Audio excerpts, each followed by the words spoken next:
Las primeras murallas de la ciudad que hoy conocemos como Huesca fueron edificadas por los íberos. La llamaron Volscan y ocupaba la zona que conocemos como Casco Viejo. Vamos a conocer la historia de toda esta comarca, la Hoya de Huesca, y mostrar cómo a lo largo de los siglos sus habitantes han ido dejando en ella su impronta, una huella indeleble que muestra quiénes han sido y que dan idea de todo lo que pueden llegar a ser. Pero no fueron los íberos los primeros en llegar. Antes que ellos, pueblos muy antiguos habitaron en la comarca de la Hoya de Huesca. Todos ellos dejaron sus huellas, utensilios, pinturas, cerámicas, monumentos megalíticos, restos que se remontan al Paleolítico.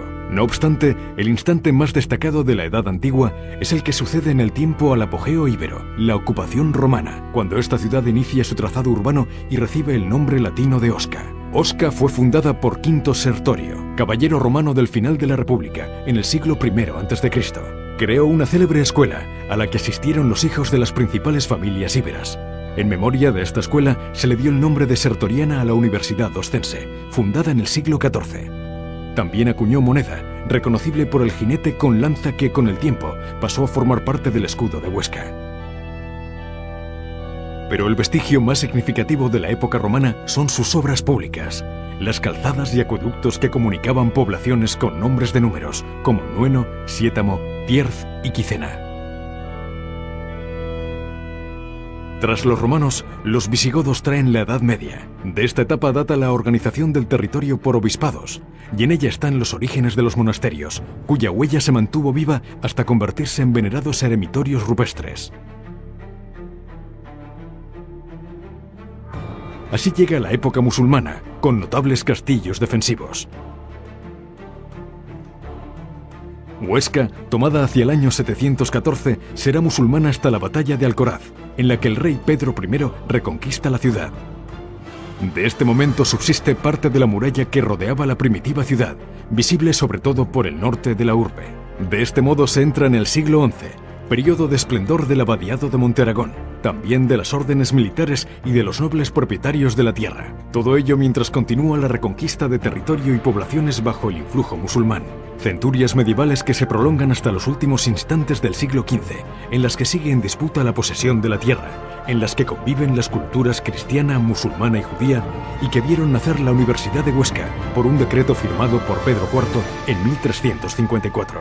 Los siglos XI y XII hasta inicios del XIII corresponden al nacimiento y plena expansión de un estilo artístico tan propio y extendido por estas tierras oscenses como el románico, manifestación que ha dejado una larga nómina de ejemplos en la Hoya de Huesca, tanto en arquitectura religiosa como militar. Aún hoy se puede contemplar un sinfín de iglesias y ermitas repartidas por toda la comarca, así como numerosos castillos, entre los que destaca el de Loarre, la mejor muestra de arquitectura militar de esta época en Europa, conservado en su integridad, sin olvidar esa manifestación excepcional entre lo civil y lo militar, que es el Palacio Real de Huesca, que hoy forma parte del museo de la ciudad.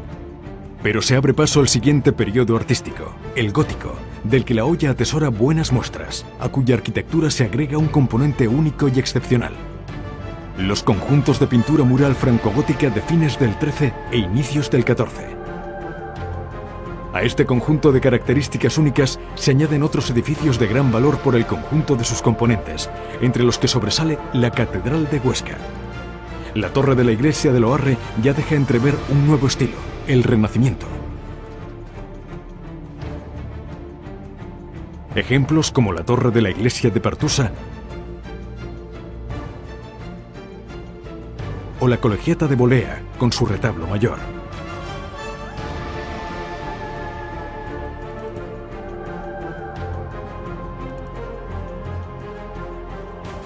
Entre todos estos estilos artísticos, fusionándose con ellos o dejando en los mismos algún detalle, se encuentra también el mudéjar, del que se conservan escasas aunque valiosísimas muestras. Los siglos XVII y XVIII son de gran esplendor, motivado por la construcción de nuevos edificios religiosos por toda la comarca y sobre todo por la activa vida intelectual de la ciudad de Huesca. Son los años de mayor apogeo de la familia de los Lastanosa, mecenas y coleccionistas de obras de arte y de libros. Se suceden los siglos con las guerras vividas en el XIX contra los franceses o los carlistas, así como las primeras revueltas sociales a finales de dicha centuria, años que traen un repunte industrial que se prolongará durante buena parte del siglo XX, en el que desempeña un papel fundamental la llegada del ferrocarril. Así se llega a una etapa destacada en la historia reciente de estas tierras. Son los años de la dictadura de Primo de Rivera, de la Segunda República y de la Guerra Civil, con el famoso cerco de la ciudad de Huesca y los tristes sucesos del cercano Estrecho de Quinto, o los diversos hechos protagonizados por personas tan destacadas como Ramón Acín o George Orwell. Años que ven cómo se levantan edificios tan emblemáticos como el Casino de Huesca. Tiempos en los que también sobresalen artistas como Ramón Acín y sus pajaritas en el Parque Miguel Servet de la capital oscense. O ya hacia los fines del siglo XX y los albores del XXI, figuras como Antonio Saura, con su obra Elegía, en la Diputación de Huesca. Centros de arte como el Cedán y su proyecto en el paisaje, bajo la denominación Arte y Naturaleza, o edificios de reciente construcción, como el Palacio de Congresos de Huesca. Esta es la historia de la Hoya de Huesca. Todos quienes han vivido en ella han contribuido a enriquecerla, dejando impresa su huella. Porque esta historia no acaba aquí. Todos están invitados a venir para ver.